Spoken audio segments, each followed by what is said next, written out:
Society today is composed of a series of institutions. From political institutions, legal institutions, religious institutions, to institutions of social class, familial values, and occupational specialization. It is obvious the profound influence these traditionalized structures have in shaping our understandings and perspectives.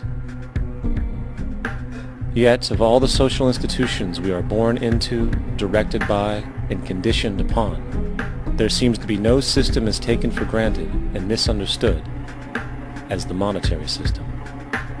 Taking on nearly religious proportions, the established monetary institution exists as one of the most unquestioned forms of faith there is. How money is created, the policies by which it is governed, and how it truly affects society are unregistered interests of the great majority of the population.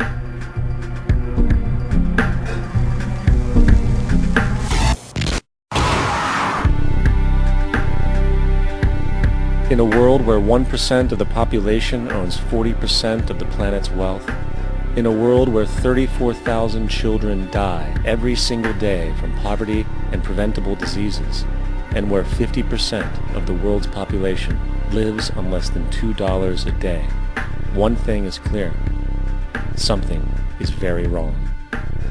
And whether we are aware of it or not, the lifeblood of all of our established institutions, and thus society itself, is money. Therefore, understanding this institution of monetary policy is critical to understanding why our lives are the way they are. Unfortunately, economics is often viewed with confusion and boredom. Endless streams of financial jargon coupled with intimidating mathematics quickly deters people from attempts at understanding it. However, the fact is, the complexity associated with the financial system is a mere mask, designed to conceal one of the most socially paralyzing structures humanity has ever endured.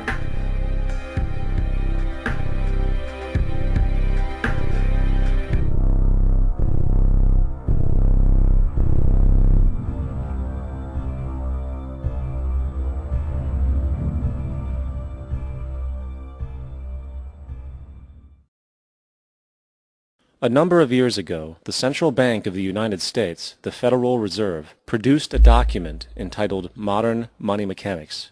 This publication detailed the institutionalized practice of money creation as utilized by the Federal Reserve and the web of global commercial banks it supports. On the opening page, the document states its objective. The purpose of this booklet is to describe the basic process of money creation in a fractional reserve banking system. It then proceeds to describe this fractional reserve process through various banking terminology, a translation of which goes something like this. The United States government decides it needs some money, so it calls up the Federal Reserve and requests, say, $10 billion. The Fed replies saying, sure, we'll buy $10 billion in government bonds from you. So the government takes some pieces of paper, paints some official-looking designs on them, and calls them treasury bonds. Then it puts a value on these bonds to the sum of $10 billion and sends them over to the Fed. In turn, the people at the Fed draw up a bunch of impressive pieces of paper themselves, only this time calling them Federal Reserve notes, also designating a value of $10 billion to the Fed. The Fed then takes these notes and trades them for the bonds. Once this exchange is complete, the government then takes the $10 billion in Federal Reserve notes and deposits it into a bank account. And upon this deposit, the paper notes officially become legal tender money, adding $10 billion to the U.S. money supply. And there it is. $10 billion in new money has been created. Of course, this example is a generalization, for, in reality, this transaction would occur electronically, with no paper used at all. In fact, only 3% of the U.S. money supply exists in physical currency. The other 97% essentially exists in computers alone. Now, government bonds are, by design, instruments of debt, and when the Fed purchases these bonds, with money it essentially created out of thin air, the government is actually promising to pay back that money to the Fed. In other words, the money was created out of debt. This mind-numbing paradox of how money or value can be created out of debt or a liability will become more clear as we further this exercise. So, the exchange has been made and now $10 billion sits in a commercial bank account. Here's where it gets really interesting. For as based on the fractional reserve practice, that $10 billion deposit instantly becomes part of the bank's reserves, just as all deposits do. And regarding reserve requirements, as stated in modern money mechanics, a bank must maintain legally required reserves equal to a prescribed percentage of its deposits. It then quantifies this by stating, under current regulations, the reserve requirement against most transaction accounts is 10%. This means that with a $10 billion deposit, 10% or $1 billion is held as the required reserve, while the other $9 billion is considered an excessive reserve and can be used as the basis for new loans. Now, it is logical to assume that this $9 billion is literally coming out of the existing $10 billion deposit. However, this is actually not the case. What really happens is that the $9 billion is simply created out of thin air on top of the existing $10 billion deposit. This is how the money supply is expanded. As stated in modern money mechanics, of course they, the banks, do not really pay out loans from the money they receive as deposits. If they did this, no additional money would be created. What they do when they make loans is to accept promissory notes, loan contracts, in exchange for credits, money, to the borrower's transaction accounts. In other words, the $9 billion can be created out of nothing simply because there is a demand for such a loan and that there is a $10 billion deposit to satisfy the reserve requirements. Now, let's assume that somebody walks into this bank and borrows the newly available $9 billion. They will then most likely take that money and deposit it into their own bank account. The process then repeats, for that deposit becomes part of the bank's reserves. 10% is isolated, and in turn 90% of the $9 billion, or $8.1 billion, is now available as newly created money for more loans. And, of course, that 8.1 can be loaned out and redeposited, creating an additional 7.2 billion, to 6.5 billion, to 5.9 billion, etc. This deposit money creation loan cycle can technically go on to infinity. The average mathematical result is that about $90 billion can be created on top of the original 10 billion. In other words, for every deposit that ever occurs in the banking system, about 9 times that amount can be created out of thin air. Money jitters? Ask the obliging Bank of America for a jar of soothing instant money, M-O-N-E-Y, in the form of a convenient personal loan. So, now that we understand how money is created by this fractional reserve banking system, a logical yet elusive question might come to mind. What is actually giving this newly created money value? The answer? The money that already exists. The new money essentially steals value from the existing money supply. For the total pool of money is being increased irrespective to demand for goods and services. And as supply and demand finds equilibrium, prices rise, diminishing the purchasing power of each individual dollar. This is generally referred to as inflation, and inflation is essentially a hidden tax on the public. What is the advice that you generally get? And that is, inflate the currency. They don't say debase the currency. They don't say devalue the currency. They don't say cheat the people who are saved. They say lower the interest rates. The real deception is when we distort the value of money. When we create money out of thin air, we have no savings, yet there's so-called capital. So my question boils down to this: how in the world can we expect to solve the problems of inflation, that is, the increase in the supply of money, with more inflation? Of course, it can't. The fractional reserve system of monetary expansion is inherently inflationary. For for the act of expanding the money supply without there being a proportional expansion of goods and services in the economy will always debase a currency. In fact, a quick glance at the historical values of the US dollar versus the money supply reflects this point definitively, for the inverse relationship is obvious. $1 in 1913 required $21.60 in 2007 to match value. That is a 96% devaluation since the Federal Reserve came into existence. Now, if this reality of inherent and perpetual inflation seems absurd and economically self-defeating, hold that thought, for absurdity is an understatement in regard to how our financial system really operates. For in our financial system, money is debt, and debt is money. Here is a chart of the U.S. money supply from 1950 to 2006. Here is a chart of the U.S. national debt for the same period. How interesting it is that the trends are virtually the same. For the more money there is, the more debt there is. The more debt there is, the more money there is. To put it a different way, every single dollar in your wallet is owed to somebody by somebody. For remember, the only way the money can come into existence is from loans. Therefore, if everyone in the country were able to pay off all debts, including the government, there would not be $1 in circulation.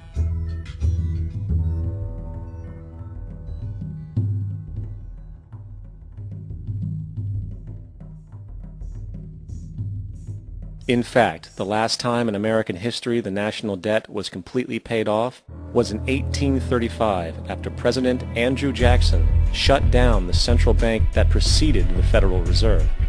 In fact, Jackson's entire political platform essentially revolved around his commitment to shut down the central bank, stating at one point, "The bold efforts the present bank has made to control the government are but premonitions of the fate that awaits the American people should they be deluded into a perpetuation of this institution or the establishment of another like it." Unfortunately, his message was short-lived, and the international bankers succeeded to install another central bank in 1913, the Federal Reserve. And as long as this institution exists, perpetual debt is guaranteed. Now, so far we have discussed the reality that money is created out of debt, through loans. These loans are based on a bank's reserves, and reserves are derived from deposits. And through this fractional reserve system, any one deposit can create 9 times its original value, in turn debasing the existing money supply, raising prices in society. And since all this money is created out of debt and circulated randomly through commerce, people become detached from their original debt, and a disequilibrium exists where people are forced to compete for labor in order to pull enough money out of the money supply to cover their costs of living. As dysfunctional and backwards as all of this might seem, there is still one thing we have omitted from this equation. And it is this element of the structure which reveals the truly fraudulent nature of the system itself: the application of interest. When the government borrows money from the Fed, or when a person borrows money from a bank, it almost always has to be paid back with accrued interest. In other words, almost every single dollar that exists must be eventually returned to a bank with interest paid as well. But if all money is borrowed from the central bank and is expanded by commercial banks through loans, only what would be referred to as the principal is being created in the money supply. So then, where is the money to cover all of the interest that is charged? Nowhere. It doesn't exist. The ramifications of this are staggering, for the amount of money owed back to the banks will always exceed the amount of money that is available in circulation. This is why inflation is a constant in the economy, for new money is always needed to help cover the perpetual deficit built into the system, caused by the need to pay the interest. What this also means is that mathematically, defaults and bankruptcy are literally built into the system, and there will always be poor pockets of society that get the short end of the stick. An analogy would be a game of musical chairs, for once the music stops, somebody is left out to dry. And that's the point. It invariably transfers true wealth from the individual to the banks. For if you are unable to pay for your mortgage, they will take your property. This is particularly enraging when you realize that not only is such a default inevitable due to the fractional reserve practice, but also because of the fact that the money that the bank loaned to you didn't even legally exist in the first place. In 1969, there was a Minnesota court case involving a man named Jerome Daly, who was challenging the foreclosure of his home by the bank which provided the loan to purchase it. His argument was that the mortgage contract required both parties, being he and the bank, each put up a legitimate form of property for the exchange. In legal language, this is called consideration.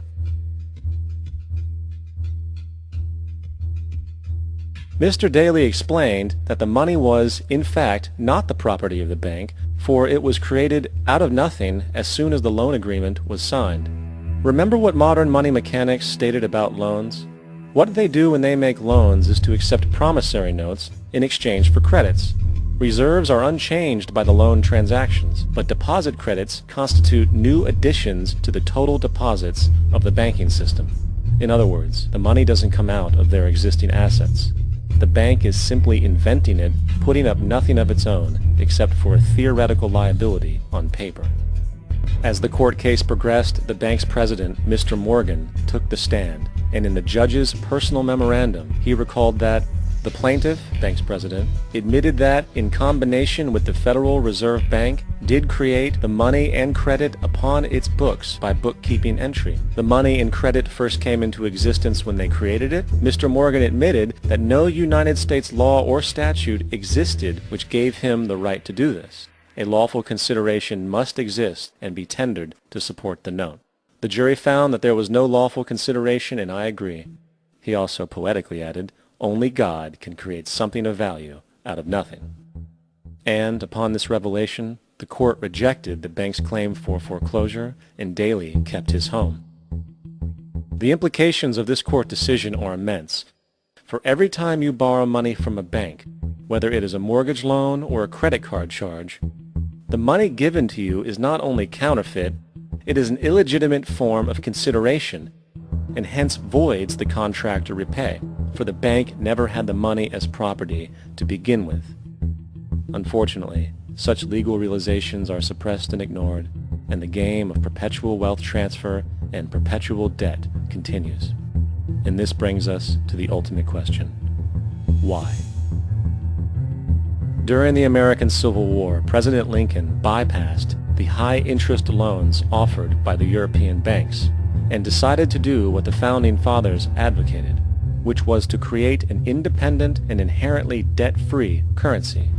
It was called the greenback. Shortly after this measure was taken, an internal document circulated between private British and American banking interests stated, "Slavery is but the owning of labor, and carries with it the care of laborers, while the European plan is that capital shall control labor by controlling wages. This can be done by controlling the money. It will not do to allow the greenback, as we cannot control that."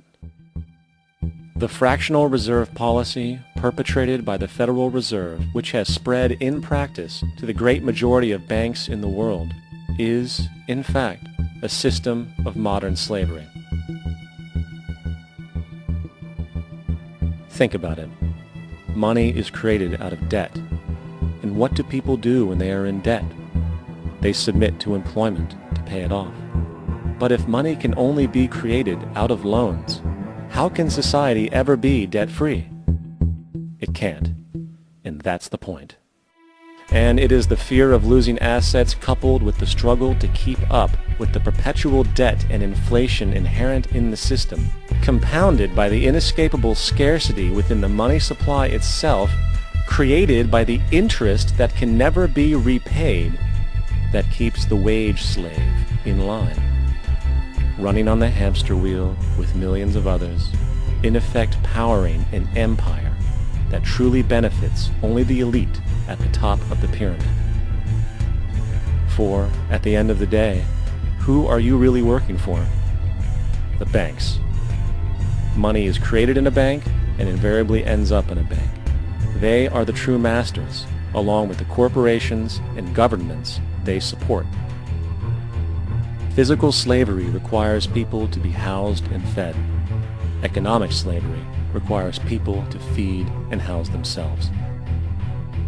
It is one of the most ingenious scams for social manipulation ever created, and at its core, it is an invisible war against the population. Debt is the weapon used to conquer and enslave societies, and interest is its prime ammunition. And as the majority walks around oblivious to this reality, the banks, in collusion with governments and corporations, continue to perfect and expand their tactics of economic warfare, spawning new bases, such as the World Bank and International Monetary Fund, while also inventing a new type of soldier, the birth of the economic hitman.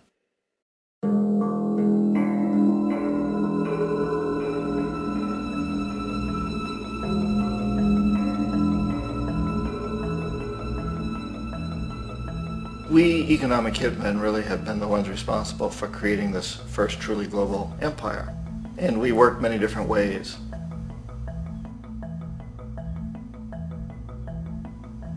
But perhaps the most common is that we will identify a country that has resources our corporations covet, like oil, and then arrange a huge loan to that country from the World Bank or one of its sister organizations.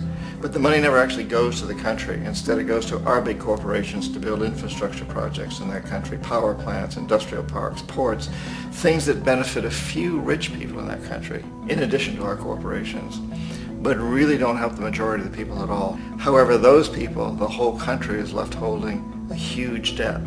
It's such a big debt they can't repay it, and that's part of the plan, that they can't repay it. And so at some point, we economic hitmen go back to them and say, listen, you owe us a lot of money, can't pay your debt, so sell your oil real cheap to our oil companies. Allow us to build a military base in your country, or send troops in support of ours to someplace in the world like Iraq, or vote with us on the next UN vote.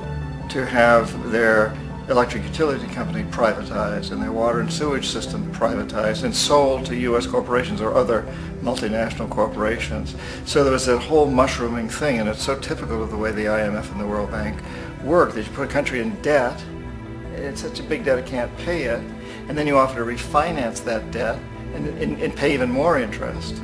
And you demand this quid pro quo, which you call a conditionality or good governance, which means basically that they've got to sell off their resources, including many of their social services, their utility companies, their school systems sometimes, their penal systems, their insurance systems, to foreign corporations. So it's a double, triple, quadruple whammy. The precedent for economic hitmen really began back in the early 50s when democratically elected Mossadegh, who was elected in Iran, he was considered to be the hope for democracy in the Middle East and around the world. He was Time Magazine's Man of the Year. But one of the things that he'd run on and began to implement was the idea that foreign oil companies needed to pay the Iranian people a lot more for the oil that they were taking out of Iran. The Iranian people should benefit from their own oil. Strange policy. We didn't like that, of course. But we were afraid to do what we normally were doing, which was to send in the military. Instead, we sent in one CIA agent, Kermit Roosevelt, Teddy Roosevelt's relative. And Kermit went in with a few $1 million and was very, very effective and efficient. And in a short amount of time, he managed to get Mossadegh overthrown and brought in the Shah of Iran to replace him, who always was favorable to oil. And it was extremely effective.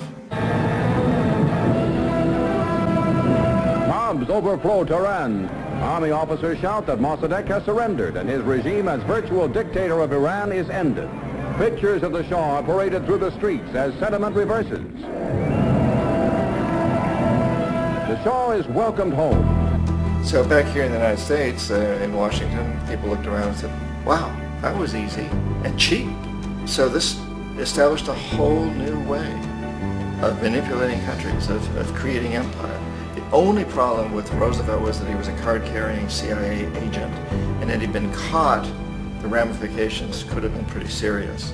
So very quickly at that point, the decision was made to use private consultants to channel the money through the World Bank or the IMF or one of the other such agencies, to bring in people like me who worked for private companies, so that if we got caught, there would be no governmental ramifications.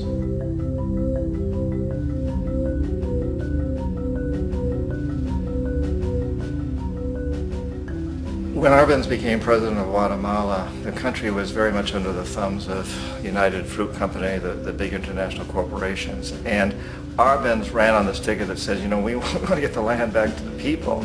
And once he took power, he was implementing policies that would do exactly that, give the land rights back to the people. United Fruit didn't like that very much. And so they hired a public relations firm, launched a huge campaign in the United States to convince the United States people, the citizens of the United States, and the press of the United States, and the Congress of the United States, that Arbenz was a Soviet puppet, and that if we allowed him to stay in power, the Soviets would have a foothold in this hemisphere. And that at that point in time was a huge fear on everybody's mind, the Red Terror, the Communist terror. And so, to make a long story short, out of this public relations campaign came a commitment on the part of the CIA and the military to take this man out. And in fact, we did. We sent in planes, we sent in soldiers, we sent in jackals, we sent everything in to take him out, and did take him out. And as soon as he was removed from office, the new guy that took over after him basically reinstated everything to the big international corporations, including United Fruit.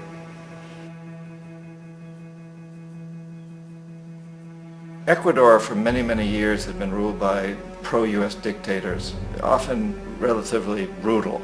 Then it was decided that they were going to have a truly democratic election. Jaime Roldos ran for office, and his main goal, he said, as president would be to make sure that Ecuador's resources were used to help the people. And he won, overwhelming, by more votes than anybody had ever won anything in Ecuador. And he began to implement these policies to make sure that the profits from oil went to help the people. Well, we didn't like that in the United States.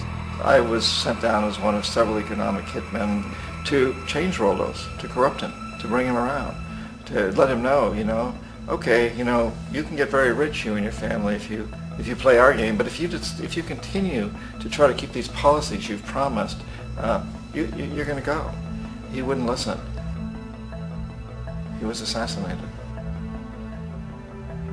As soon as the plane crashed, the whole area was cordoned off.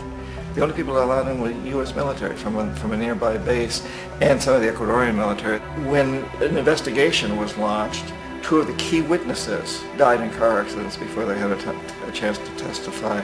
A lot of very, very strange things that went on around the assassination of Jaime Roldos.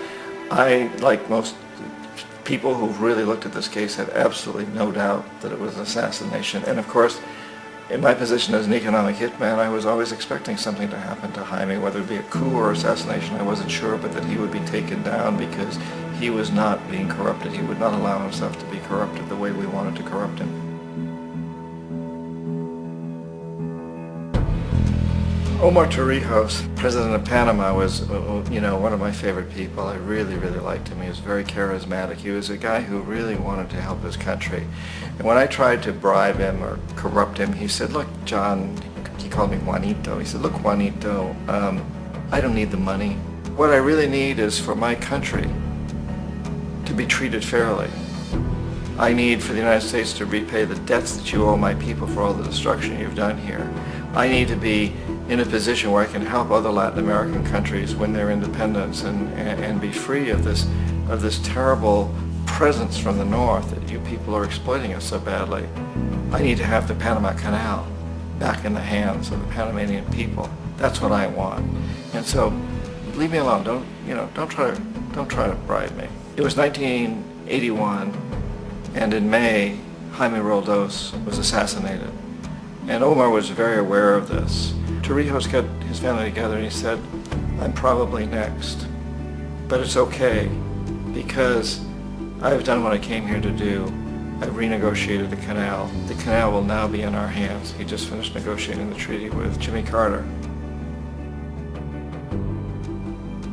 In June of that same year, just a couple of months later, he also went down in an airplane crash, which there's no question was executed by CIA-sponsored jackals. Tremendous amount of evidence that one of Torrijos's security guards handed him at the last moment as he was getting on the plane a tape recorder, a small tape recorder that contained a bomb.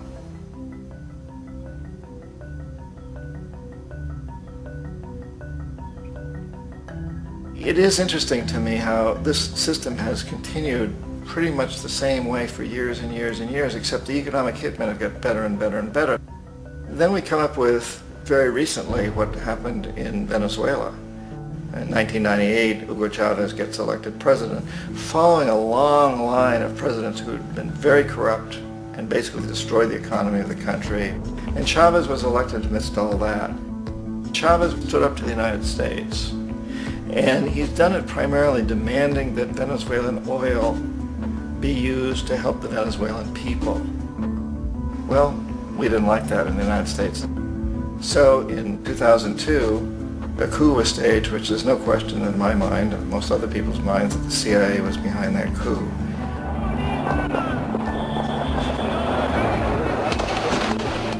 The way that that coup was fomented was very reflective of what Kermit Roosevelt had done in Iran, of paying people to go out into the streets, to riot, to protest, to say this Chavez is very unpopular. You know, if you can get a few thousand people to do that in television, can make it look like it's the whole country, and things start to mushroom. Except in the case of Chavez, he was smart enough, and the people were so strongly behind him that they overcame it, which was a phenomenal moment in the history of Latin America.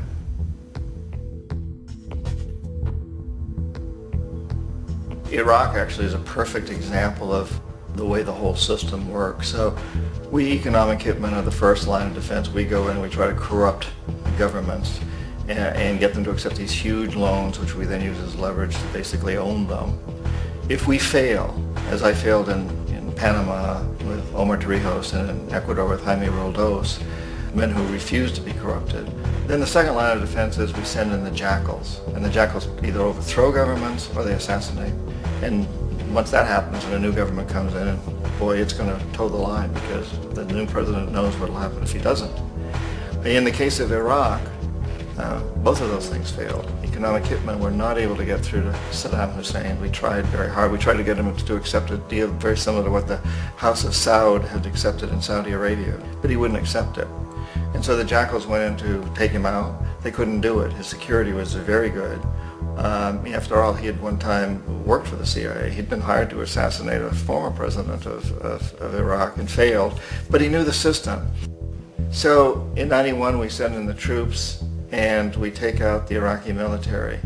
So we assume at that point that Saddam Hussein is going to come around. We could have taken him out, of course, at that time, but we didn't want to. He's the kind of strong man we like. He controls his people. We thought he could control the Kurds and keep the Iranians in their border and keep pumping oil for us. And then once we took out his military, now he's going to come around. So the economic hitmen go back in the 90s without success. If they'd had success, he'd still be running the country. We'd be selling him all the fighter jets he wants and everything else he wants. But they couldn't. They didn't have success. The jackals couldn't take him out again. So we sent the military in once again, and this time we did the complete job and took him out, and in the process created for ourselves some very, very lucrative construction deals. We had to reconstruct a country that we'd essentially destroyed, which is a pretty good deal if you own construction companies, big ones. So, you know, Iraq shows the three stages. The economic hitmen failed there, the jackals failed there, and as a final measure, the military goes in. And in that way, we've really created an empire, but we've done it very, very subtly. It's clandestine. All the empires of the past were built on the military, and everybody knew they were building them. So the British knew they were building them, the French, the Germans, the Romans, the Greeks, and they were proud of it. And they always had some excuse, like spreading civilization, spreading some religion, something like that. But they knew they were doing it. We don't. The majority of the people in the United States have no idea that we're living off the benefits of a clandestine empire, that today there's more slavery in the world than ever before. And then you have to ask yourself, well, if it's an empire, then who's the emperor? Obviously, our presidents of the United States are not emperors. An emperor is someone who's not elected, doesn't serve a limited term, and doesn't report to anyone, essentially. So you can't classify our presidents that way. But we do have what I consider to be the equivalent of the emperor, and it's what I call the corporatocracy. The corporatocracy is this group of individuals who run our biggest corporations, and they really act as the emperor of this empire. They control our media, either through direct ownership or advertising. They control most of our politicians because they finance their campaigns, either through their corporations or through personal contributions that come out of the corporations. They're not elected, they don't serve a limited term, they don't report to anybody. And at the very top of the corporatocracy, you really can't tell whether a person's working for a private corporation or the government because they're always moving back and forth.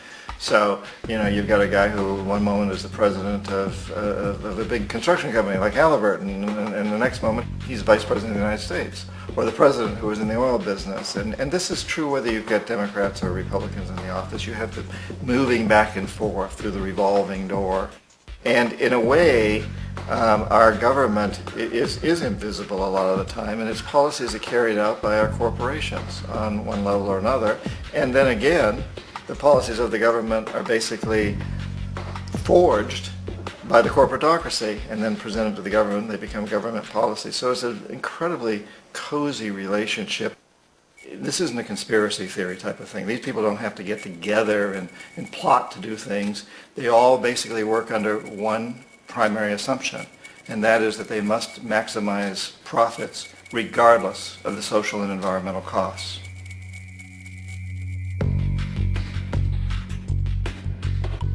This process of manipulation by the corporatocracy through the use of debt, bribery, and political overthrow is called globalization.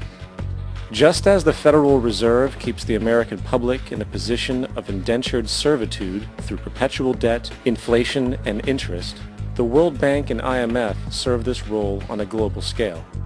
The basic scam is simple. Put a country in debt either by its own indiscretion or through corrupting the leader of that country, then impose conditionalities or structural adjustment policies, often consisting of the following. Currency devaluation. When the value of a currency drops, so does everything valued in it. This makes indigenous resources available to predator countries at a fraction of their worth. Large funding cuts for social programs.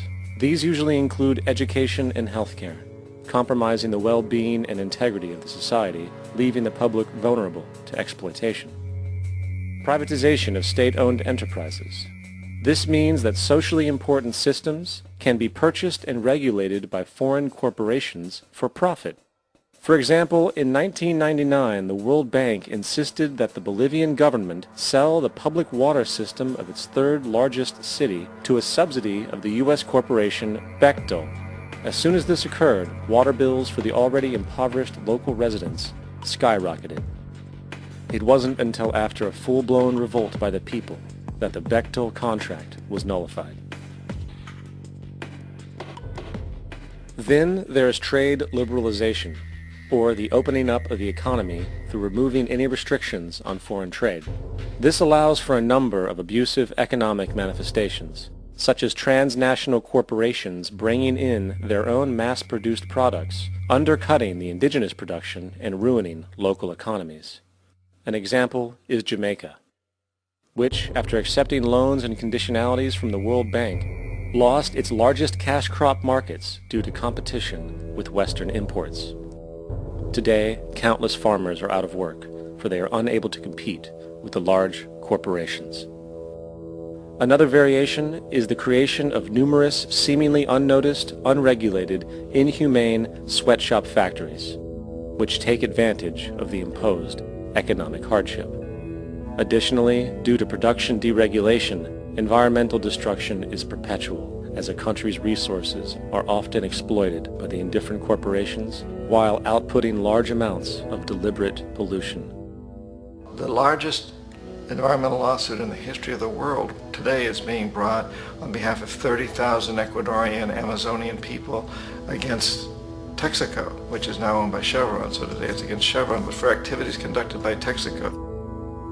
Estimated to be more than 18 times what the Exxon Valdez dumped into the coast of Alaska.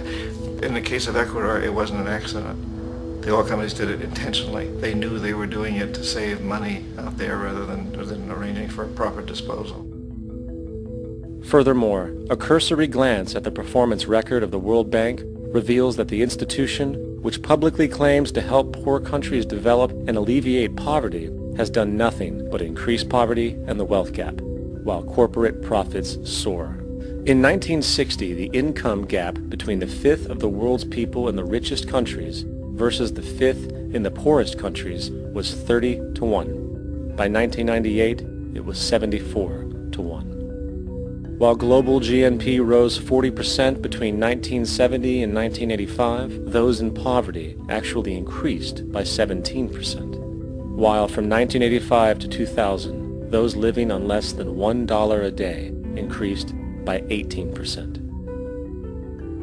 Even the Joint Economic Committee of the U.S. Congress admitted that there is a mere 40% success rate of all World Bank projects.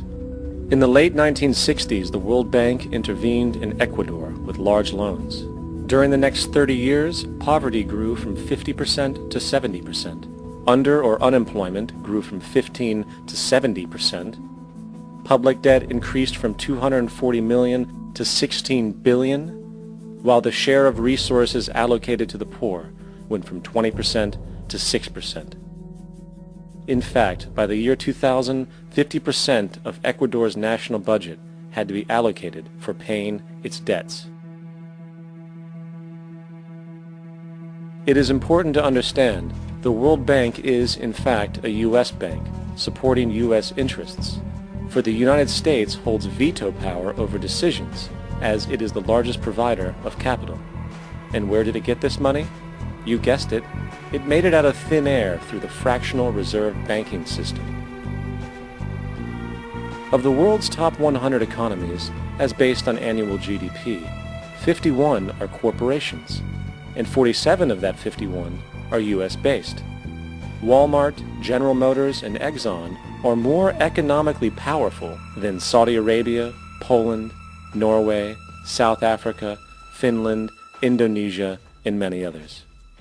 And, as protective trade barriers are broken down, currencies tossed together and manipulated in floating markets, and state economies overturned in favor of open competition and global capitalism, the empire expands. You get up on your little 21-inch screen and howl about America and democracy. There is no America. There is no democracy. There is only IBM and ITT and AT&T and DuPont, Dow, Union Carbide, and Exxon. Those are the nations of the world today. What do you think the Russians talk about in their councils of state? Karl Marx? They get out their linear programming charts, statistical decision theories, Minimax solutions, and compute the price-cost probabilities of their transactions and investments, just like we do. We no longer live in a world of nations and ideologies, Mr. Beale. The world is a college of corporations, inexorably determined by the immutable bylaws of business. The world is a business, Mr. Beale.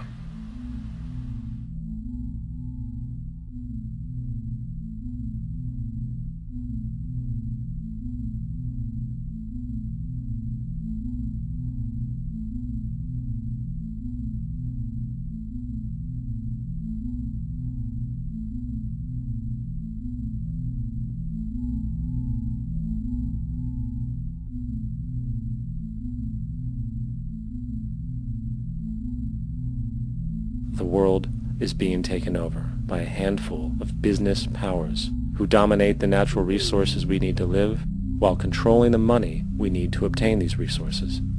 The end result will be world monopoly, based not on human life, but financial and corporate power. And as the inequality grows, naturally more and more people are becoming desperate. So the establishment was forced to come up with a new way to deal with anyone who challenges the system. So they gave birth to the terrorist. The term terrorist is an empty distinction, designed for any person or group who chooses to challenge the establishment. This isn't to be confused with the fictional Al-Qaeda, which was actually the name of a computer database for the US-supported Mujahideen in the 1980s.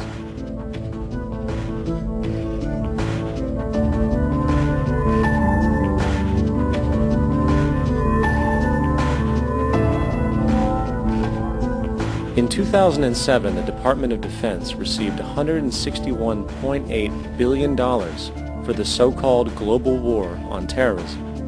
According to the National Counterterrorism Center, in 2004, roughly 2,000 people were killed internationally due to supposed terrorist acts.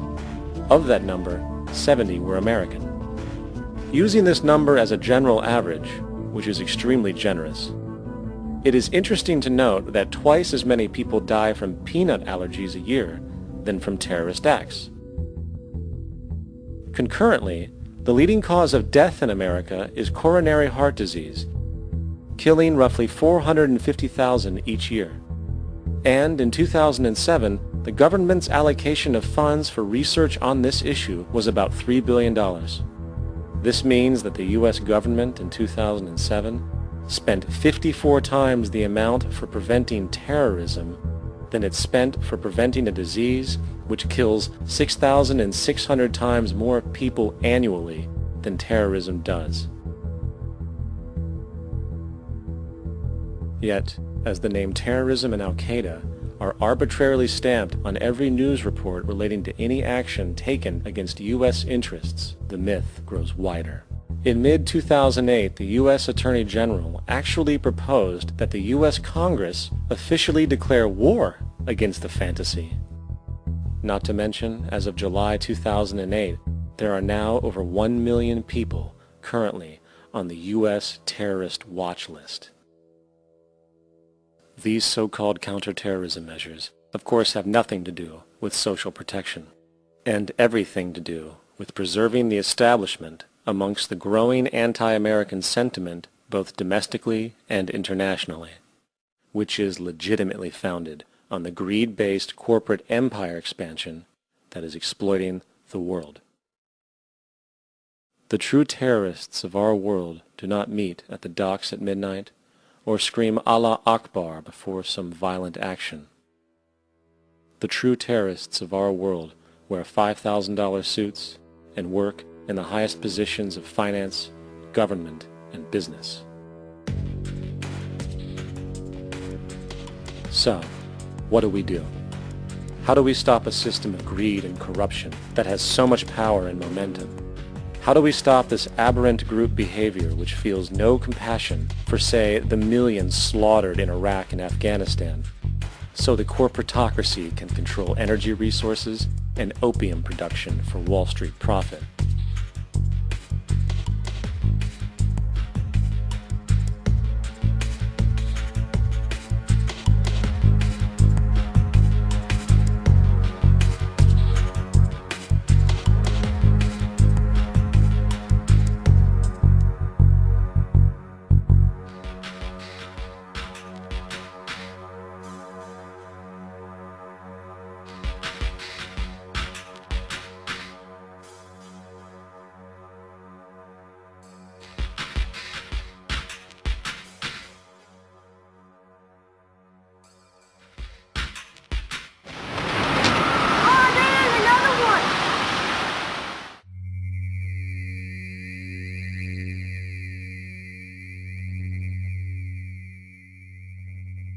How do we stop a system of greed and corruption that condemns poor populations to sweatshop slavery for the benefit of Madison Avenue?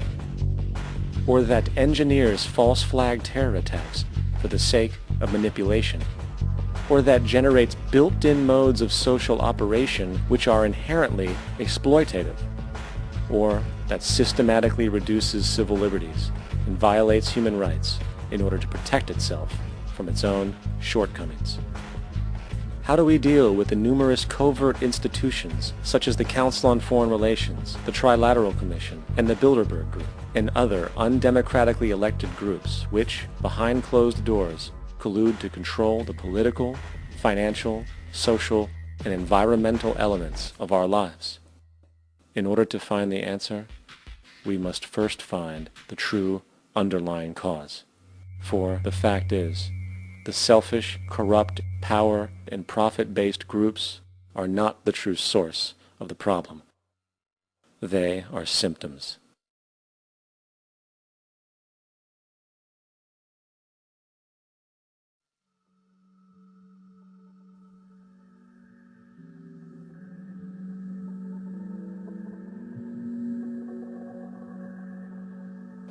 My name is Jock Fresco. I'm an industrial designer and a social engineer. I'm very much interested in society and developing a system that might be sustainable for all people. First of all, the word corruption is a monetary invention. That aberrant behavior that's disruptive to the well-being of people, while you're dealing with human behavior. And human behavior appears to be environmentally determined, meaning if you were raised by the Seminole Indians as a baby, never saw anything else, you'd hold that value system. And this goes for nations, it goes for individuals, for families. They try to indoctrinate their children to their particular faith and their country and make them feel like they're part of that. And they build a society which they call established. They establish a workable point of view and tend to perpetuate that, whereas all societies are really emergent, not established. And so they fight new ideas that would interfere with the establishment. Governments try to perpetuate that which keeps them in power. People are not elected to political office to change things. They're put there to keep things the way they are. So you see, the basis of corruption is in our society. Let me make it clear. All nations then are basically corrupt because they tend to uphold existing institutions. I don't mean to uphold or downgrade all nations, but communism, socialism, fascism, the free enterprise system, and all other subcultures are the same. They are all basically corrupt. The most fundamental characteristic of our social institutions is the necessity for self-preservation. Whether dealing with a corporation, a religion, or a government, the foremost interest is to preserve the institution itself. For instance, the last thing an oil company would ever want is the utilization of energy that was outside of its control, for it makes that company less relevant to society. Likewise, the Cold War and the collapse of the Soviet Union was, in reality, a way to preserve and perpetuate the established economic and global hegemony of the United States. Similarly, religions condition people to feel guilty for natural inclinations, each claiming to offer the only path to forgiveness and salvation. At the heart of this institutional self-preservation lies the monetary system, for it is money that provides the means for power and survival. Therefore, just as a poor person might be forced to steal in order to survive, it is a natural inclination to do whatever is needed to continue an institution's profitability. This makes it inherently difficult for profit-based institutions to change, for it puts in jeopardy not only the survival of large groups of people, but also the coveted materialistic lifestyles associated with affluence and power. Therefore, the paralyzing necessity to preserve an institution, regardless of its social relevance, is largely rooted in the need for money or profit.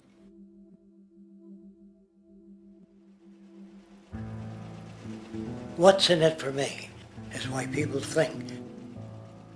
And so if a man makes money selling a certain product, naturally he's going to fight the existence of another product that may threaten his institution.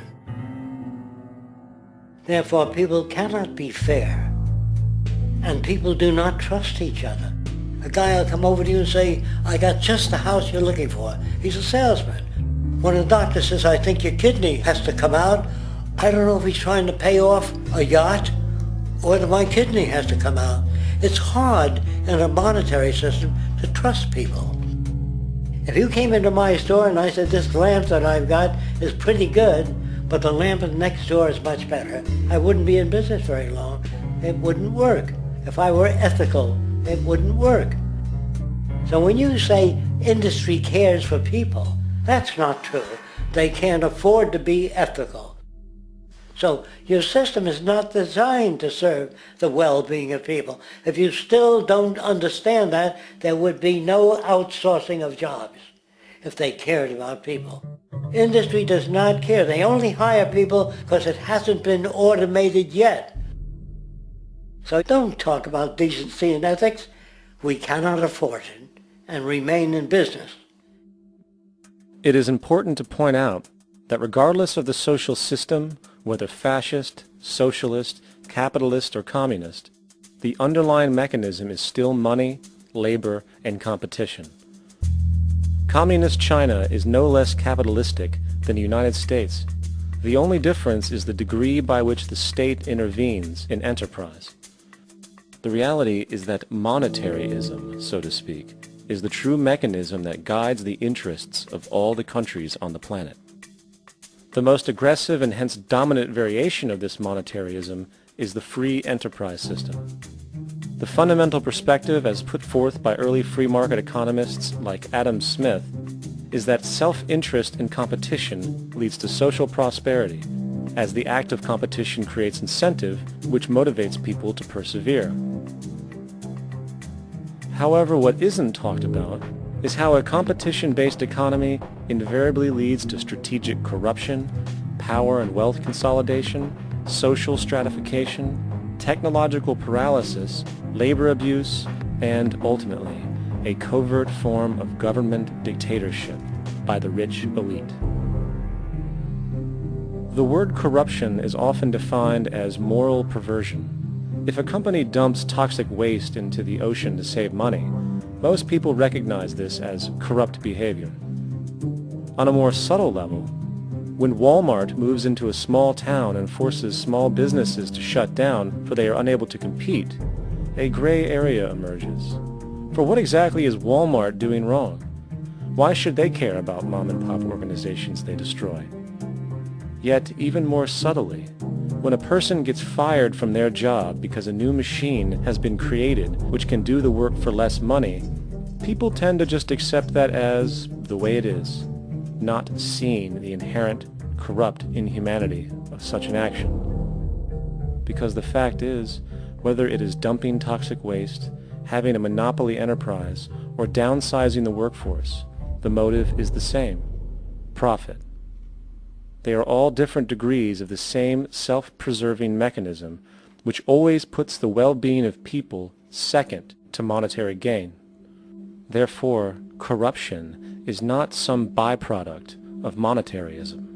It is the very foundation. And while most people acknowledge this tendency on one level or another, the majority remains naive as to the broad ramifications of having such a selfish mechanism as the guiding mentality in society.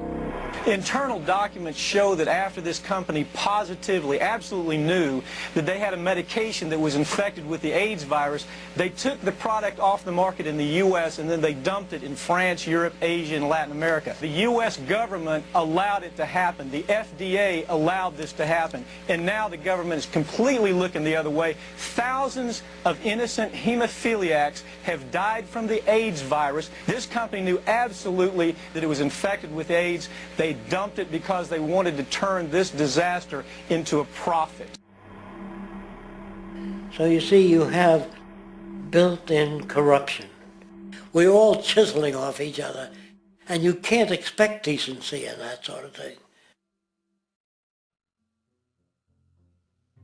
And feeling that, they don't know who to elect. They think in terms of a democracy, which is not possible in a monetary-based economy. If you have more money to advertise your position, the position you desire in government, That isn't a democracy. It serves those in positions of differential advantage. So it's always a dictatorship of the elitists, the financially wealthy.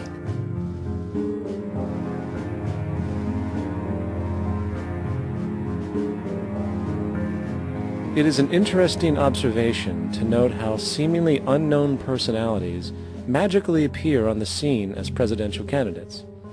Then, before you know it, somehow you are left to choose from a small group of extremely wealthy people who suspiciously have the same broad social view. Obviously, it's a joke. The people placed on the ballot are done so because they have been pre-decided to be acceptable by the established financial powers who actually run the show. Yet, many who understand this illusion of democracy often think, if only we could just get our honest, ethical politicians in power, then we would be okay. Well, while this idea of course seems reasonable in our established-oriented worldview, it is, unfortunately, another fallacy. For when it really comes down to what is actually important, the institution of politics, and thus politicians themselves, have absolutely no true relevance as to what makes our world and society function. It's not politicians that can solve problems. They have no technical capabilities. They don't know how to solve problems. Even if they were sincere, they don't know how to solve problems. It's the technicians that produce the desalination plants. It's the technicians that give you electricity, that give you motor vehicles, that heat your house and cool it in the summertime. It's technology that solves problems, not politics. Politics cannot solve problems because they're not trained to do so. Very few people today stop and consider what it is that actually improves their lives. Is it money? Obviously not. One cannot eat money or stuff money into their car to get it to run. Is it politics? All politicians can do is create laws, establish budgets, and declare war. Is it religion? Of course not. Religion creates nothing except intangible emotional solace for those who require it. The true gift that we as human beings have, which has been solely responsible for everything that has improved our lives, is technology. What is technology? Technology is a pencil which allows one to solidify ideas on paper for communication. Technology is an automobile which allows one to travel faster than feet would allow. Technology is a pair of eyeglasses which enables sight for those who need it. Applied technology itself is merely an extension of human attributes which reduces human effort, freeing humans from a particular chore or problem. Imagine what your life would be like today without a telephone, or an oven, or a computer, or an airplane. Everything in your home, which you take for granted, from a doorbell, to a table, to a dishwasher, is technology generated from the creative, scientific ingenuity of human technicians, not money, politics, or religion. These are false institutions. And writing your congressman is fantastic. They tell you to write your congressman if you want something done. The men in Washington should be at the forefront of technology, the forefront of human studies, the forefront of crime, all the factors that shape human behavior. You don't have to write your congressman. What kind of people are they that are appointed to do that job? The future will have great difficulty. And the question that's raised by politicians is, how much will a project cost? The question is not, how much will it cost? Do we have the resources? And we have the resources today to house everyone, build hospitals all over the world, build schools all over the world, the finest equipment and labs for teaching and doing medical research. So you see, we have all that, but we're in a monetary system. And in a monetary system, there's profit. And what is the fundamental mechanism that drives the profit system besides self-interest? What is it exactly that maintains that competitive edge at its core? Is it high efficiency and sustainability? No, that isn't part of their design. Nothing produced in our profit-based society is even remotely sustainable or efficient. If it was, there wouldn't be a multi-million-dollar-a-year service industry for automobiles, nor would the average lifespan for most electronics be less than 3 months before they're obsolete. Is it abundance? Absolutely not. Abundance, as based on the laws of supply and demand, is actually a negative thing. If a diamond company finds 10 times the usual amount of diamonds during their mining, it means the supply of diamonds has increased, which means the cost and profit per diamond drops. The fact is, efficiency, sustainability, and abundance are enemies of profit. To put it into a word, it is the mechanism of scarcity that increases profits. What is scarcity? Based on keeping products valuable. Slowing up production on oil raises the price. Maintaining scarcity of diamonds keeps the price high. They burn diamonds at the Kimberley diamond mines. They're made of carbon. That keeps the price up. So then, what does it mean for society when scarcity, either produced naturally or through manipulation, is a beneficial condition for industry? It means that sustainability and abundance will never ever occur in a profit system, for it simply goes against the very nature of the structure. Therefore, it is impossible to have a world without war or poverty. It is impossible to continually advance technology to its most efficient and productive states. And, most dramatically, it is impossible to expect human beings to behave in truly ethical or decent ways.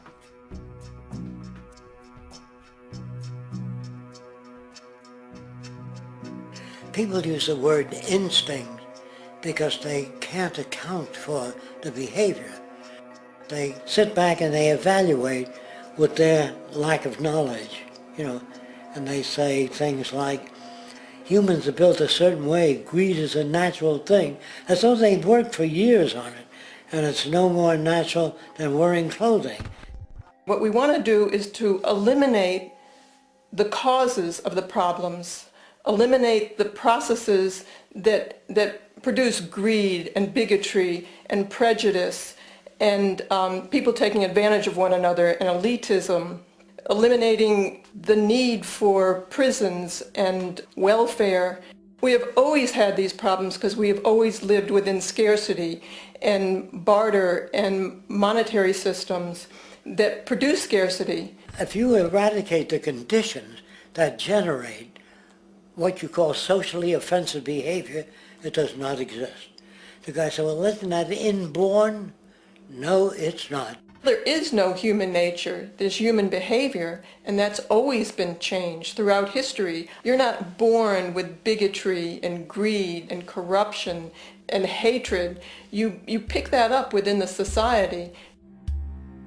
War, poverty, corruption, hunger, misery, human suffering will not change in a monetary system. That is, there'll be very little significant change.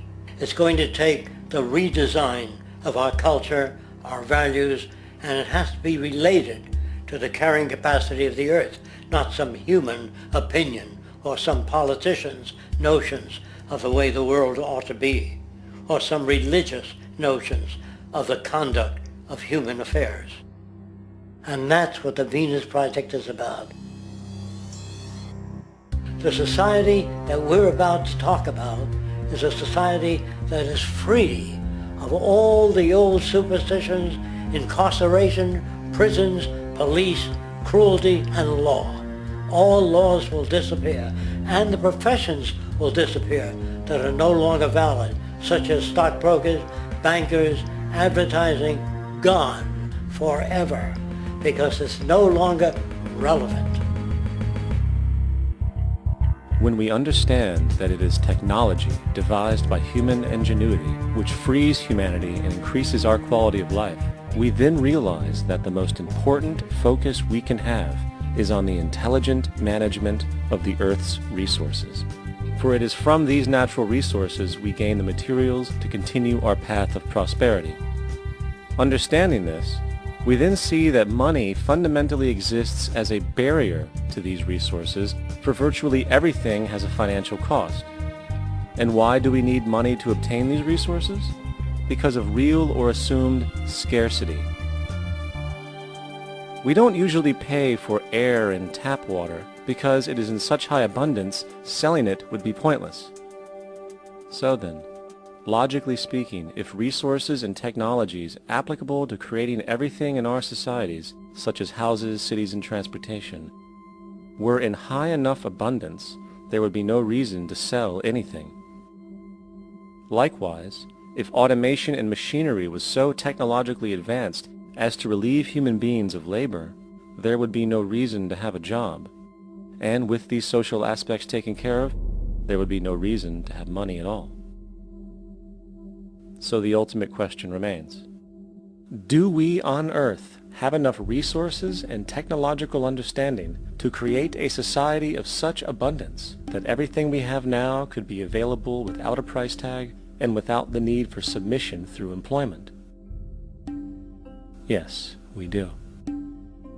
We have the resources and technology to enable this at a minimum, along with the ability to raise the standard of living so high that people in the future will look back at our civilization now and gawk at how primitive and immature our society was.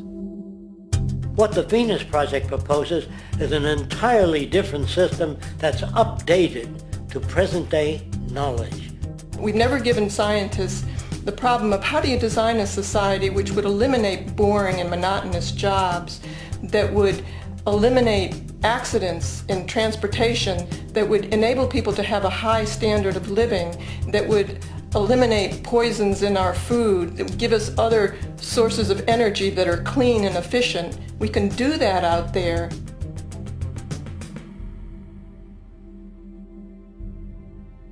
The major difference between a resource-based economy and a monetary system is that a resource-based economy is really concerned with people and their well-being, where a monetary system has become so distorted that the concerns of the people are really secondary, if they're there at all.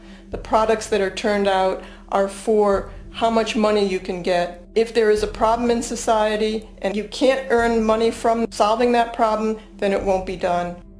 The resource-based economy is really not close to anything that's been tried. And with all our technology today, we can create abundance. It could be used to improve everyone's lifestyle. Abundance all over the world if we use our technology wisely and maintain the environment. It's a very different system, and it's very hard to talk about because the public is not that well enough informed as to the state of technology.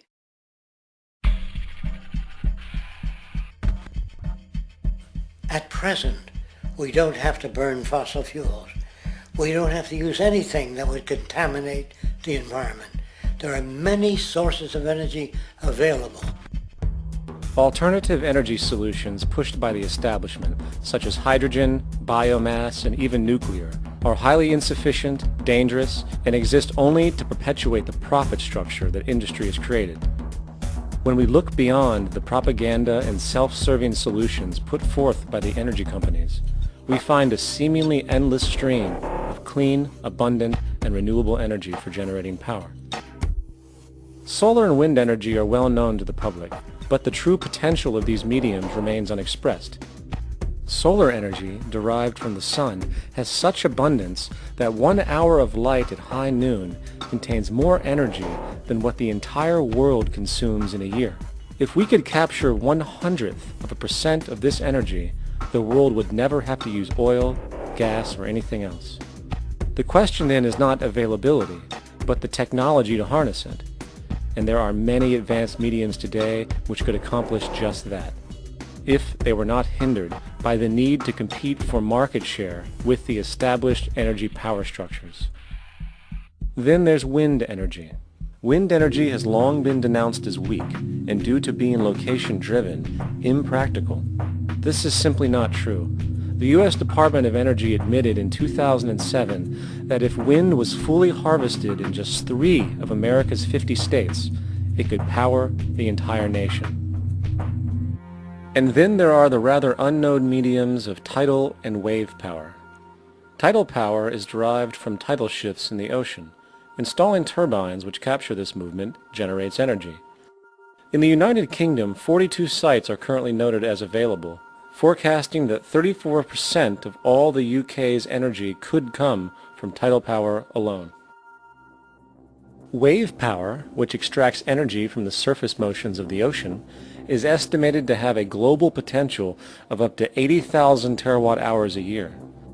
This means 50% of the entire planet's energy usage could be produced from this medium alone.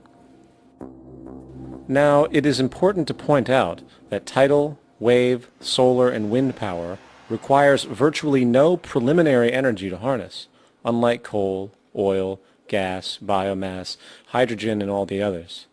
In combination, these four mediums alone, if efficiently harnessed through technology, could power the world forever. That being said, there happens to be another form of clean, renewable energy which trumps them all: geothermal power. Geothermal energy utilizes what is called heat mining, which, through a simple process using water, is able to generate massive amounts of clean energy. In 2006, an MIT report on geothermal energy found that 13,000 zettajoules of power are currently available in the Earth, with the possibility of 2,000 zettajoules being easily tappable with improved technology. The total energy consumption of all the countries on the planet is about half of a zettajoule a year. This means about 4,000 years of planetary power could be harnessed in this medium alone. And when we understand that the Earth's heat generation is constantly renewed, this energy is really limitless and could be used forever. These energy sources are only a few of the clean, renewable mediums available, and as time goes on, we will find more. The grand realization is that we have total energy abundance without the need for pollution, traditional conservation, or in fact, a price tag. And what about transportation? The prevailing means of transportation in our societies is by automobile and aircraft, both of which predominantly need fossil fuels to run. In the case of the automobile, the battery technology needed to power an electric car that can go over 100 miles an hour for over 200 miles on one charge exists, and has existed for many years. However, due to battery patents controlled by the oil industry, which limits their availability to maintain market share, coupled with political pressure from the energy industry, the accessibility and affordability of this technology is limited. There is absolutely no reason other than pure, corrupt profit interest that every single vehicle in the world cannot be electric and utterly clean, with zero need for gasoline. As far as airplanes, it is time we realize that this means of travel is inefficient, cumbersome, slow, and causes far too much pollution. This is a maglev train. It uses magnets for propulsion. It is fully suspended by a magnetic field and requires less than 2% of the energy used for plane travel. The train has no wheels, so nothing can wear out. The current maximum speed of versions of this technology, as used in Japan, is 361 miles per hour. However, this version of the technology is very dated. An organization called ET3, which has connections with the Venus Project, has established a tube-based maglev that can travel up to 4,000 miles per hour in a motionless, frictionless tube, which can go over land or underwater. Imagine going from LA to New York for an extended lunch break, or from Washington, D.C. to Beijing, China in 2 hours. This is the future of continental and intercontinental travel: fast, clean, with only a fraction of the energy usage we use today for the same means.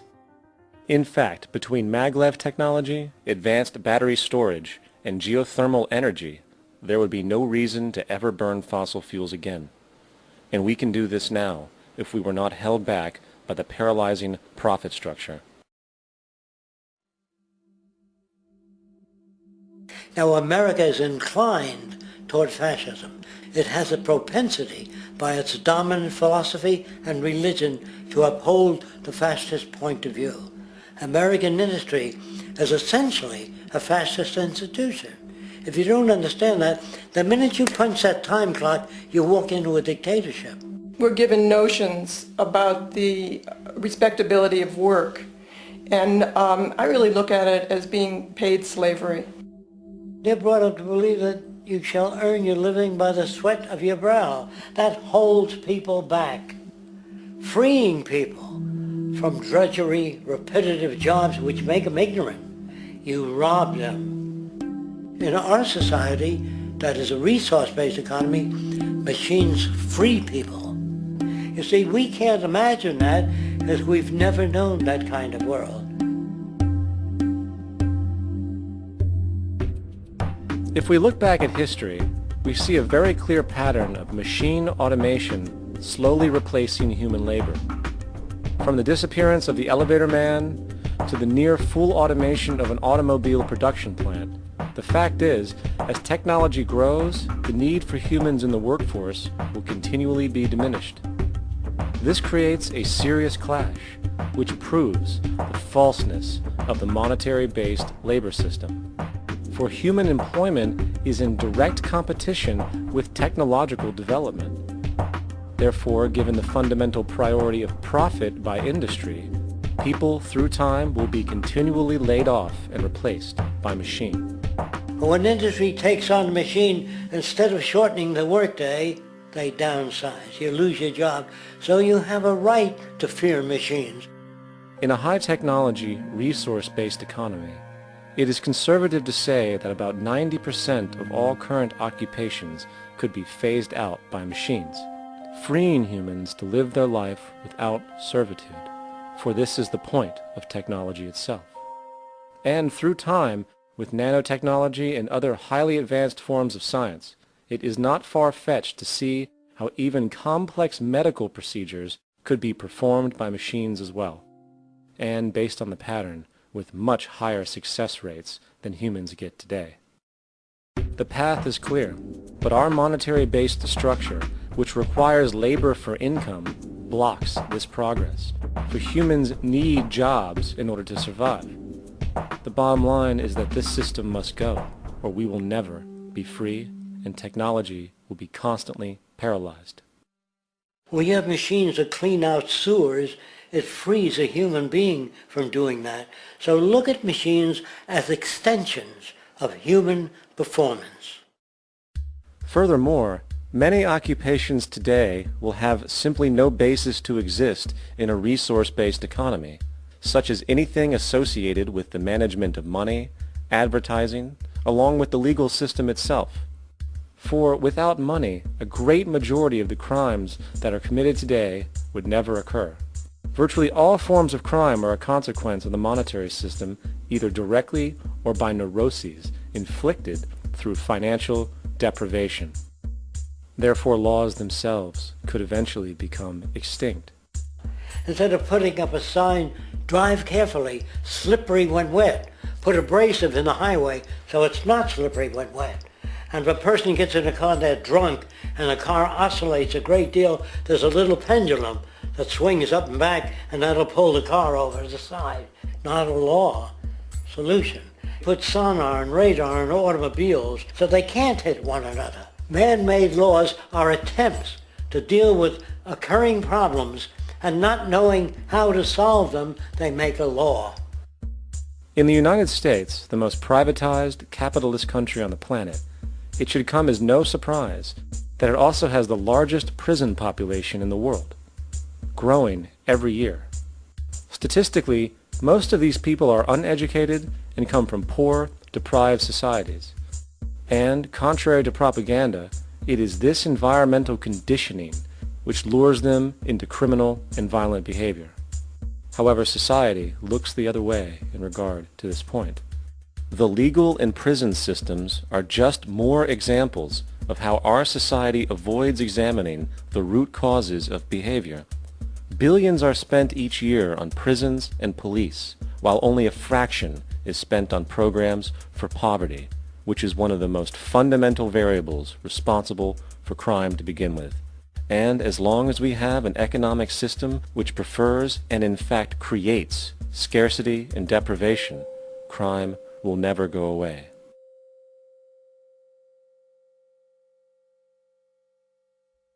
If people have access to the necessities of life without servitude, debt, barter, trade, they behave very differently. You want all these things available without a price tag.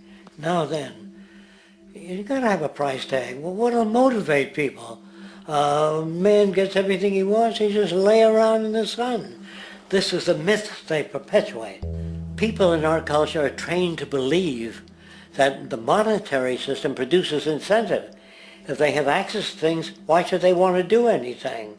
They will lose their incentive. That's what you're taught to support the monetary system. When you take money out of the scenario, there would be different incentives, very different incentives. When people have access to the necessities of life, their incentives change. What about the moon and the stars? New incentives arise. If you make a painting that you will enjoy giving it to other people, not selling it.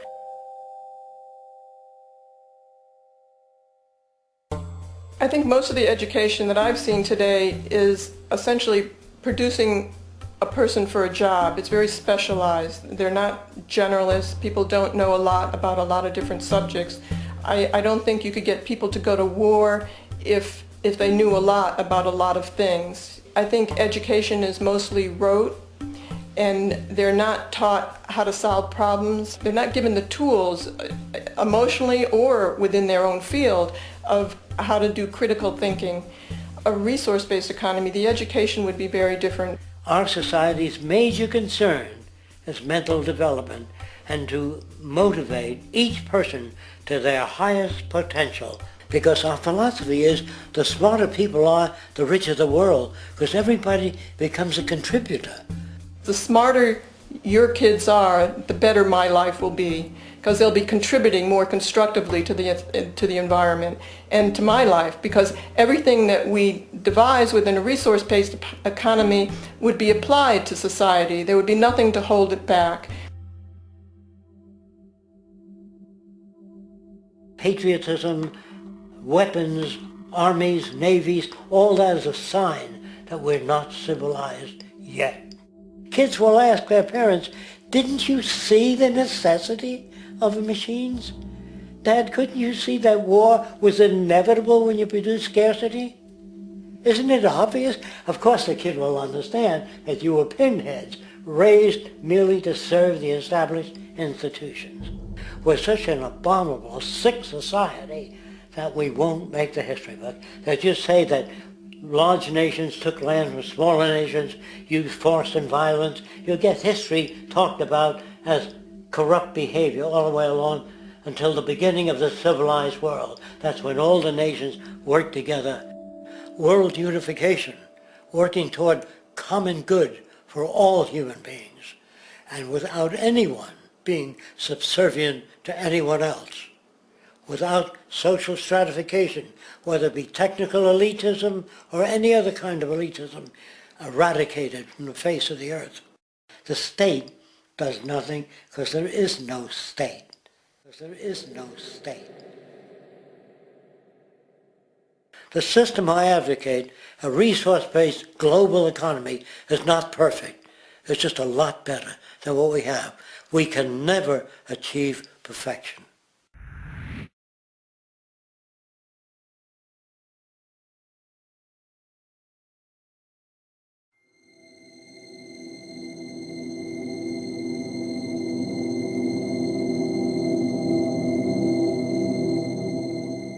The social values of our society, which has manifested in perpetual warfare, corruption, oppressive laws, social stratification, irrelevant superstitions, environmental destruction, and a despotic, socially indifferent, profit-oriented ruling class, is fundamentally the result of a collective ignorance of two of the most basic insights humans can have about reality: the emergent and symbiotic aspects of natural law. The emergent nature of reality is that all systems, whether it is knowledge, society, technology, philosophy, or any other creation, will, when uninhibited, undergo fluid, perpetual change.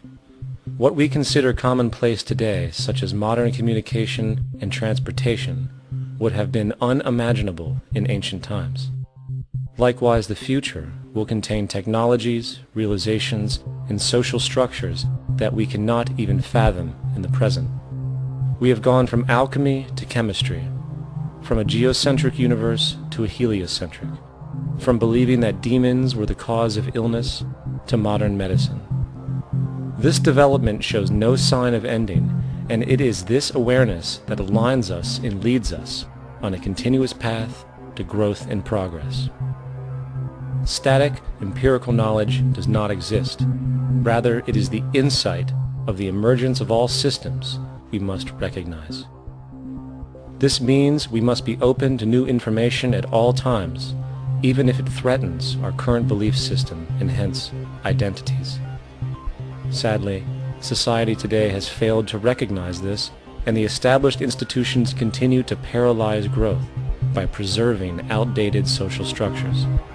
Simultaneously, the population suffers from a fear of change, for their conditioning assumes a static identity, and challenging one's belief system usually results in insult and apprehension, for being wrong is erroneously associated with failure, when, in fact, to be proven wrong should be celebrated, for it is elevating someone to a new level of understanding, furthering awareness. The fact is, there is no such thing as a smart human being, for it is merely a matter of time before their ideas are updated, changed, or eradicated. And this tendency to blindly hold on to a belief system, sheltering it from new, possibly transforming information, is nothing less than a form of intellectual materialism.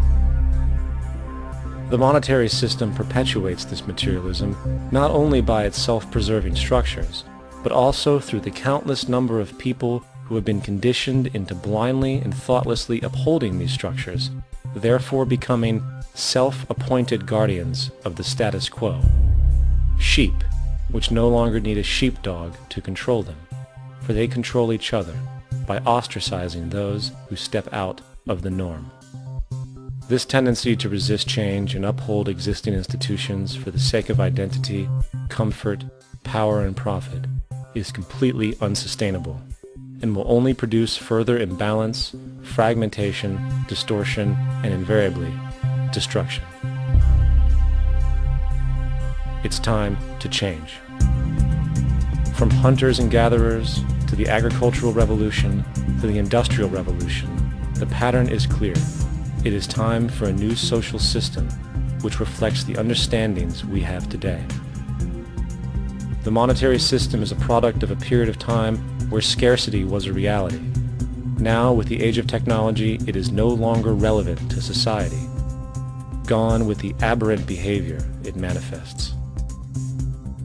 Likewise, dominant worldviews, such as theistic religion, operate with the same social irrelevancy. Islam, Christianity, Judaism, Hinduism, and all of the others exist as barriers to personal and social growth, for each group perpetuates a closed worldview, and this finite understanding that they acknowledge is simply not possible in an emergent universe.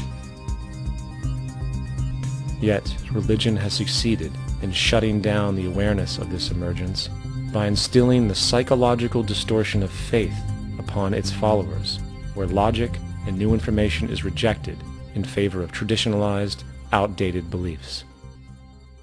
The concept of God is really a method of accounting for the nature of things. In the early days, people didn't know enough about how things formed, how nature worked, so they invented their own little stories. And they made God in their own image. A guy that gets angry. When people don't behave right, he creates floods and earthquakes. They say it's an act of God. A cursory glance at the suppressed history of religion reveals that even the foundational myths themselves are emergent culminations, developed through influence over time. For example, a cardinal doctrine of the Christian faith is the death and resurrection of Christ. This notion is so important that the Bible itself states, And if Christ be not risen, then is our preaching vain, and your faith is also vain. Yet it is very difficult to take this account literally, for not only is there no primary source denoting this supernatural event in secular history, awareness of the enormous number of pre-Christian saviors who also died and were resurrected immediately puts the story in mythological territory by association. Early church figures such as Tertullian went to great lengths to break these associations, even claiming that the devil caused the similarities to occur, stating in the 2nd century, "The devil, whose business is to pervert the truth, mimics the exact circumstance of the divine sacraments. He baptizes his believers and promises forgiveness of sins. He celebrates the oblation of bread and brings in the symbol of the resurrection. Let us therefore acknowledge the craftiness of the devil, who copied certain things of those that be divine." What is truly sad, however, is that when we cease the idea that the stories from Christianity, Judaism, Islam, and all the others are literal history, and accept them for what they really are, which are purely allegorical expressions derived from many faiths, we see that all religions share a common thread, and it is this unifying imperative that needs to be recognized and appreciated. Religious belief has caused more fragmentation and conflict than any other ideology. Christianity alone has 34,000 different subgroups. The Bible is subject to interpretation. When you read it, you say, I think Jesus meant this. I think Job meant that. Oh no, he meant this. So you have the Lutheran, the Seventh-day Adventist, the Catholic, and a church divided is no church at all. And a church divided is no church at all. And this point on division, which is a trademark of all theistic religions, brings us to our second failure of awareness, the false assumption of separation through the rejection of the symbiotic relationship of life. Apart from the understanding that all natural systems are emergent, where all notions of reality will be constantly developed, altered, and even eradicated, we must also understand that all systems are, in fact, invented fragments, merely for the sake of conversation. For there is no such thing as independence in nature. The whole of nature is a unified system of interdependent variables, each a cause and a reaction, existing only as a concentrated whole. You don't see the plug connected to the environment, so it looks like we're free, wandering around. Take the oxygen away, we all die immediately. Take plant life away, we die. And without the sun, all the plants die. So we are connected. We really must take into account the totality. This isn't just a human experience on this planet. This is a total experience. And we know we can't survive without plants and animals. We know we can't survive without the four elements, you know. And so when are we going to really start taking that into account? That's what it is to be successful. Success depends on how well we relate to everything around us. I'm very aware of the fact that my grandson cannot possibly hope to inherit a sustainable, peaceful, stable, socially just world unless every child today growing up in Ethiopia, in Indonesia, in Bolivia, in Palestine, in Israel also has that same expectation. You got to take care of the whole community or you're going to have serious problems. And now we have to see that the whole world is the community. And we must all take care of each other that way. And it's not just a community of human beings. It's a community of plants and animals and elements. And we really need to understand that. That's what's going to bring us joy, too, and pleasure. That's what's missing in our lives right now.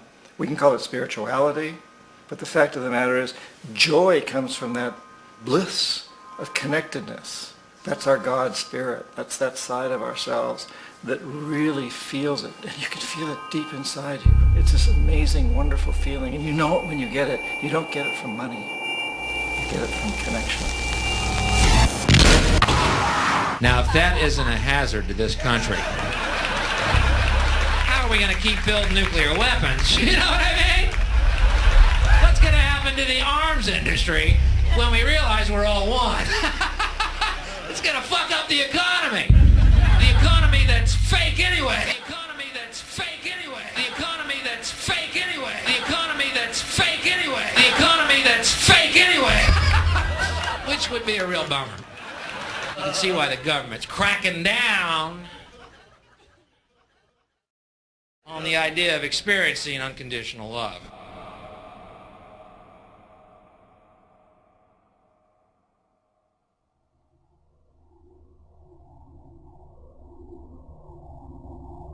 Once we understand that the integrity of our personal existences are completely dependent on the integrity of everything else in our world, we have truly understood the meaning of unconditional love.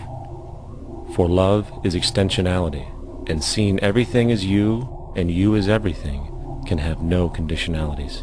For, in fact, we are all everything at once. If it's true that we're all from the center of a star, every atom in each of us from the center of a star, then we're all the same thing. Even a Coke machine or a cigarette butt in the street in Buffalo is made out of atoms that came from a star. They've all been recycled thousands of times, as have you and I. And therefore, it's only me out there. So what is there to be afraid of? What is there that needs solace-seeking? Nothing. There's nothing to be afraid of because it's all us. The trouble is we have been separated by being born and given a name and an identity and being individuated. We've been separated from the oneness, and that's what religion exploits, that people have this yearning to be part of the overall one again. So they exploit that. They call it God. They say he has rules. And I think it's cruel. I think you can do it absent religion.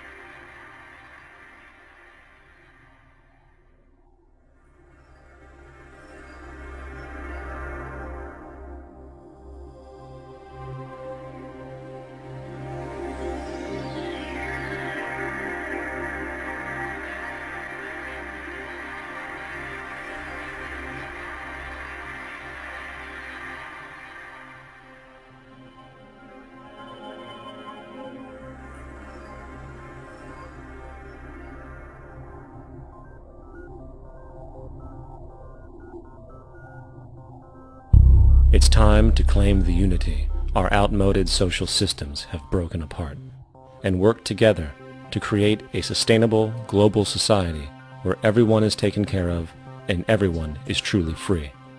Your personal beliefs, whatever they may be, are meaningless when it comes to the necessities of life. Every human being is born naked, needing warmth, food, water, shelter. Everything else is auxiliary. Therefore, the most important issue at hand is the intelligent management of the Earth's resources. This can never be accomplished in a monetary system, for the pursuit of profit is the pursuit of self-interest, and therefore imbalance is inherent. Simultaneously, politicians are useless, for our true problems in life are technical, not political. Furthermore, ideologies that separate humanity, such as religion, need strong reflection in the community in regard to its value, purpose, and social relevancy. Hopefully, through time, religion will lose its materialism and basis in superstition and move into the useful field of philosophy. The fact is, society today is backwards, with politicians constantly talking about protection and security rather than creation, unity, and progress. The U.S. alone now spends about $500 billion annually on defense. That is enough to send every high school senior in America to a four-year college. In the 1940s, the Manhattan Project produced the first true weapon of mass destruction. This program employed 130,000 people at an extreme financial cost. Imagine what our life would be like today if that group of scientists, instead of working on a way of killing people, worked on a way to create a self-sustaining, abundant world. Life today would be very, very different if that was their goal. Instead of weapons of mass destruction, it is time to unleash something much more powerful. Weapons of mass creation. Our true divinity is in our ability to create, and armed with the understanding of the symbiotic connections of life, while being guided by the emergent nature of reality, there is nothing we cannot do or accomplish. Of course, we face strong barriers in the form of established power structures that refuse to change. At the heart of these structures is the monetary system. As explained earlier, the fractional reserve policy is a form of slavery through debt, where it is literally impossible for society to be free. In turn, free market capitalism in the form of free trade uses debt to imprison the world and manipulate countries into subservience to a handful of large business and political powers. Apart from these obvious amoralities, the system itself is based on competition, which immediately destroys the possibility of large-scale collaborations for the common good, hence paralyzing any attempt at true global sustainability. These financial and corporate structures are now obsolete, and they must be outgrown. Of course, we cannot be naive enough to think that the business and financial elite are going to subscribe to this idea, for they will lose power and control. Therefore, peaceful yet highly strategic action must be taken. The most powerful course of action is simple. We have to alter our behavior to force the power structure to the will of the people. We must stop supporting the system. The only way the establishment will change is by our refusal to participate, while continuously acknowledging its endless flaws and corruptions. They're not going to give up the monetary system because of our designs of what we recommend. The system has to fail, and people have to lose confidence in their elected leaders. That will be a major turning point if the Venus Project is offered as a possible alternative. If not, I fear the consequences. The trends now indicate that our country is going bankrupt. The probability is our country will move toward a military dictatorship to prevent riots and complete social breakdown. Once the U.S. breaks down, all the other cultures will undergo similar things. As of now, the world financial system is on the brink of collapse due to its own shortcomings. The Comptroller of Currency stated in 2003 that the interest on the U.S. national debt will not be affordable in less than 10 years. This theoretically means total bankruptcy for the U.S. economy, and its implications for the world are immense. In turn, the fractional reserve-based monetary system is reaching its theoretical limits of expansion, and the banking failures you are seeing are just the beginning. This is why inflation is skyrocketing, all debt is at record levels, and the government and Fed are hemorrhaging new money to bail out the corrupt system. For the only way to keep the banks going is by making more money. The only way to make more money is to create more debt and inflation. It is simply a matter of time before the tables turn and there is no one willing to take new loans, while defaults grow, as people are unable to afford their current loans. Then the expansion of money will stop, and contraction will begin on a scale never before seen, ending a century-long pyramid scheme. This has already begun.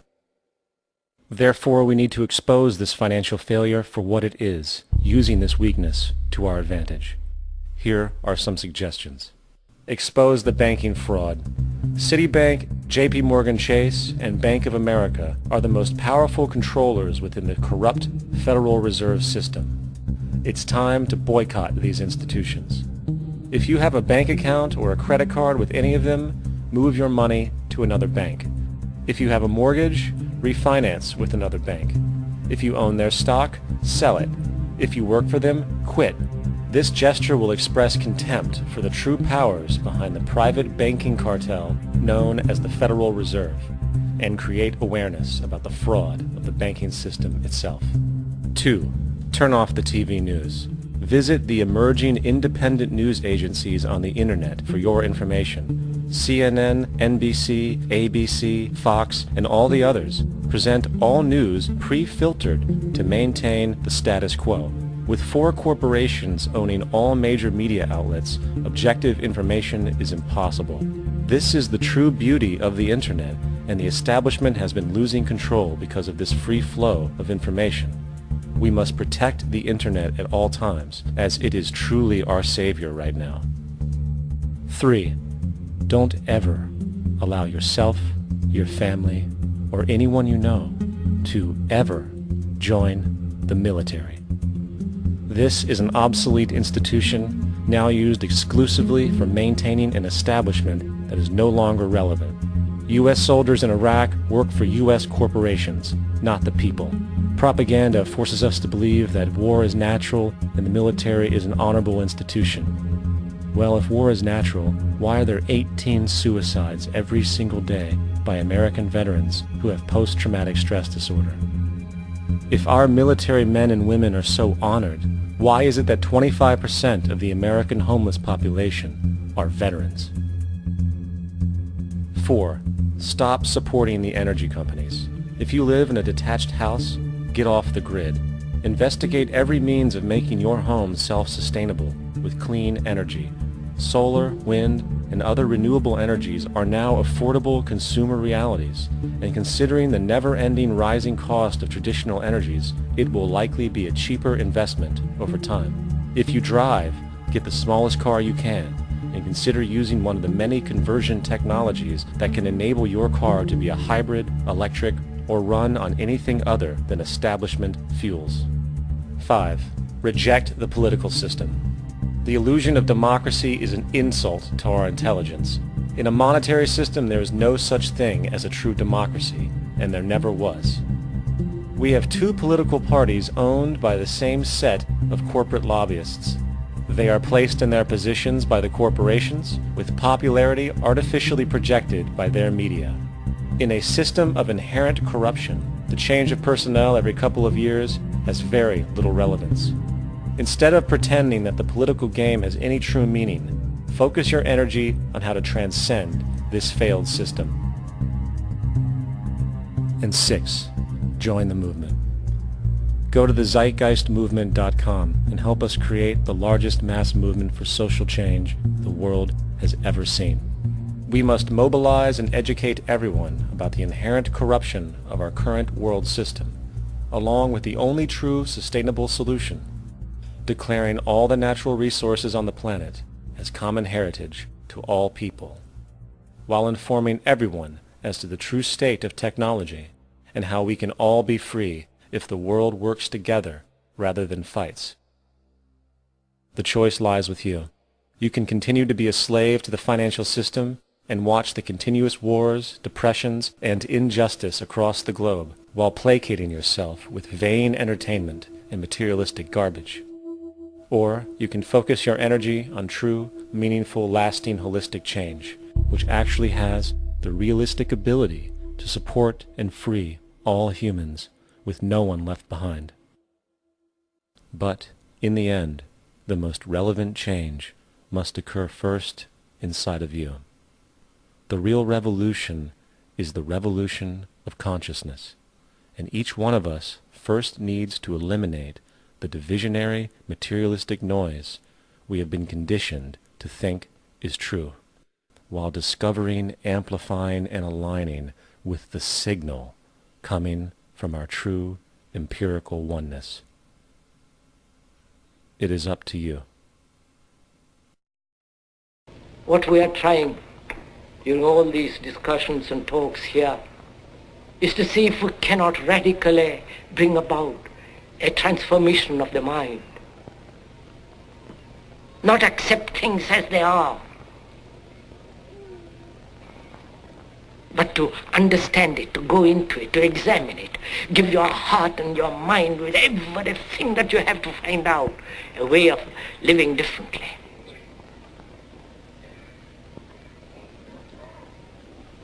But that depends on you and not somebody else.